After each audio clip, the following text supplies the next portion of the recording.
Selamat pagi rekan profesional. Saya Seprindarto dari Global Strategic Analysis for its Hard Business dan Leadership. Pada pagi ini kita akan membahas topik mengenai setelah tahun 2024 ini arah ekonomi Indonesia ini mau dibawa kemana.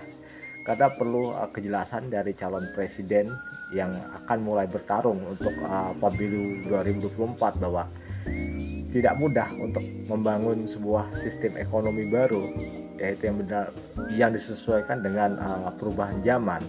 Tetapi kita juga harus melihat bahwa di masa lalu ada pola yang sama yang diterapkan oleh pemerintah dari mulai zaman Presiden Soeharto berkuasa, tetapi tidak perubahan sampai era saat ini.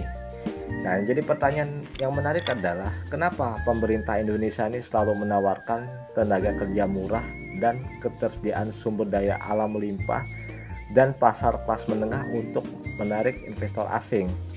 Nah, kita udah tahu kan, selama puluhan tahun ini adalah resep paling ampuh dan kebijakan diterapkan untuk menarik investor asing untuk masuk ke Indonesia.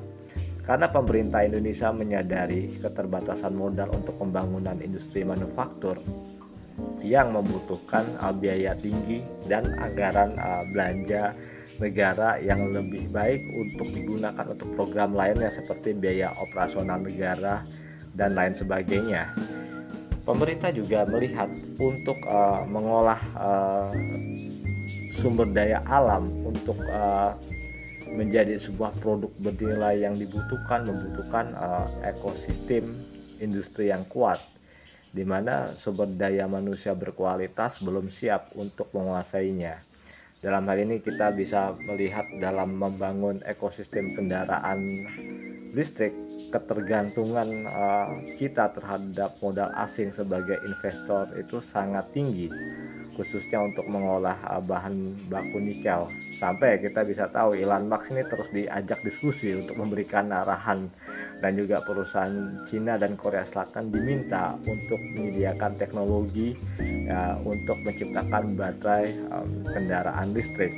Sementara keuntungan yang kita dapat adalah uang yang berasal dari pajak. Nah, untuk transfer teknologi jelas itu membutuhkan waktu yang lama. Kelas menengah memang tumbuh besar di kota-kota besar, tapi untuk produk teknologi tinggi selain gadget dan sejenisnya masih perlu waktu untuk dipasarkan. Bukan mereka tidak punya uang, karena masih harus mempelajari penggunaan produk teknologi baru yang masih belum familiar untuk mereka, dan mereka cenderung untuk menunggu sampai menjadi tren. Nah, apakah kebijakan tersebut bisa dijalankan terus? Untuk menjawab pertanyaan tersebut akan sangat sulit bagi Indonesia untuk bersaing di era selanjutnya, karena penguasaan teknologi tinggi belum mampu menciptakan perusahaan-perusahaan yang kuat.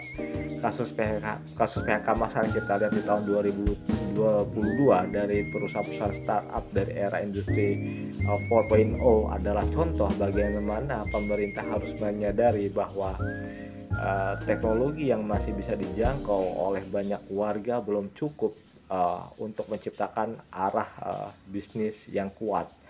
Pemerintah Indonesia harus mengubah strategi kebijakan untuk membangun industri yang kuat, bahwa industri kuat berkaitan dengan sumber daya manusia dan kekuatan inovasi teknologi. Nah, ini yang harus dibangun, dan hasilnya memang tidak bisa cepat atau instan seperti kita menyeduh kopi instan. Apakah Indonesia harus melihat industri masa depan? Ya, industri berkaitan dengan perkembangan teknologi baru. Ya, Indonesia harus melihat industri masa depan untuk meningkatkan daya saing internasional, tetapi harus dibangun secara bertahap dengan kekuatan lokal seperti modal, teknologi, dan sumber daya manusia. Jika ketergantungan terhadap investasi asing, maka yang akan didapat sangat kecil dan tidak bisa memberikan manfaat jangka panjang. Jika terlalu bergantung kepada investasi asing, maka akan sulit untuk melakukan transfer teknologi, dan Indonesia akan terus dibuat ketergantungan dalam jangka panjang. Jadi memang ini kita bisa melihat bahwa di tahun 2024 itu nanti harus ada visi ekonomi baru. Kita tetap menerapkan sistem ekonomi Pancasila untuk memakmurkan masyarakat, tetapi juga harus dikombinasikan dengan sistem ekonomi baru. Bagaimana mengembangkan industri baru, bagaimana menciptakan iklim bisnis yang punya daya saing, khususnya menawarkan inovasi teknologi dan juga kekuatan sumber daya manusia. Kita tidak bisa selamanya mengatakan bahwa kita mempunyai sumber daya alam yang berlimpah. Sumber daya alam yang berlimpah itu suatu hari itu akan habis. Ingat, akan habis. Oleh karena kekuatan human capital itu yang paling berharga, karena dengan kekuatan human capital semua bisa teratasi. Terima kasih.